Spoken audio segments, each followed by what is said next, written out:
Bonjour et bienvenue dans cette cinquième et dernière partie de la vidéo sur comment réussir son très court métrage, comment réussir son film de poche. Ces concours organisés dans le cadre du Festival de films européens en RD Congo.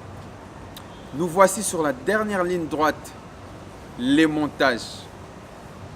C'est la partie qu'on appelle la post-production, c'est-à-dire l'assemblage des sons et de l'image en suivant un script.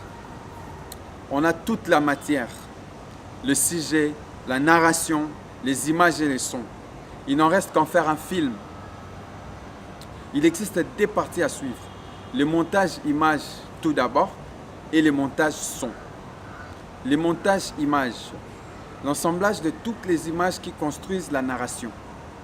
Choisir quelques séquences filmées. On n'a pas besoin de tout montrer. On n'a pas besoin de montrer toute l'histoire.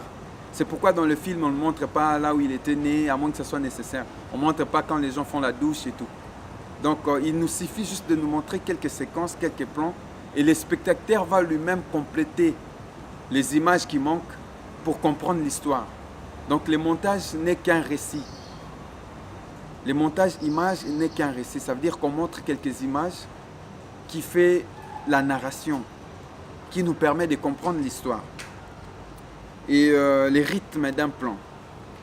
Les rythmes d'un plan dépendent, comme je l'avais dit un peu plus tôt à la quatrième vidéo, qu'on va décider, c'est le monteur qui va décider de combien peut prendre la durée d'un plan. Et c'est ce qui crée les rythmes. Donc ça dépend des scènes, ça dépend de séquences, ça dépend d'actions. Par exemple, si c'est une action où ça va vite parce que la personne court, on peut faire des plans un peu plus courts et un peu plus dynamiques.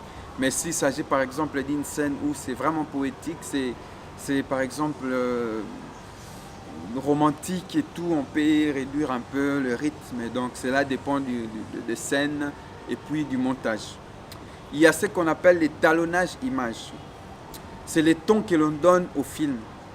Chaque plan doit avoir la même tonalité, la même couleur par rapport aux scènes. C'est la retouche colorimétrique. C'est la tonalité. Donc la tonalité est le reflet de la narration. La tonalité annonce déjà l'ambiance, l'atmosphère du film.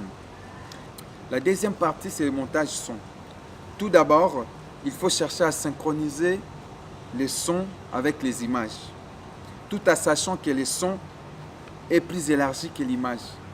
L'image est limitée au cadre. Ça veut dire qu'on ne peut que voir ce que les cadres nous donnent. Mais avec les sons, c'est un peu plus élargi. Et les sons ajoutent ce que l'image ne donne pas.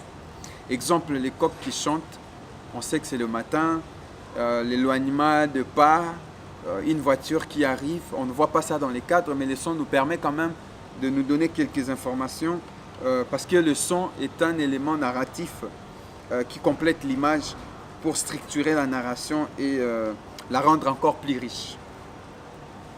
Le son a également de valeur de plan, comme je l'avais dit un peu plus tôt. Si vous faites un gros plan, le niveau d'écoute est proche. Un plan large, le niveau d'écoute est lointain. Donc on touche la profondeur de l'écoute. Cette impression, cette nuance des rapprochements, d'éloignement, c'est fait aussi au montage. Dans les cas où vous n'avez pas eu la possibilité de faire ça pendant le tournage, vous pouvez aussi le faire et le corriger pendant le montage son. Donner cette impression d'éloignement et des rapprochements dans la profondeur du son.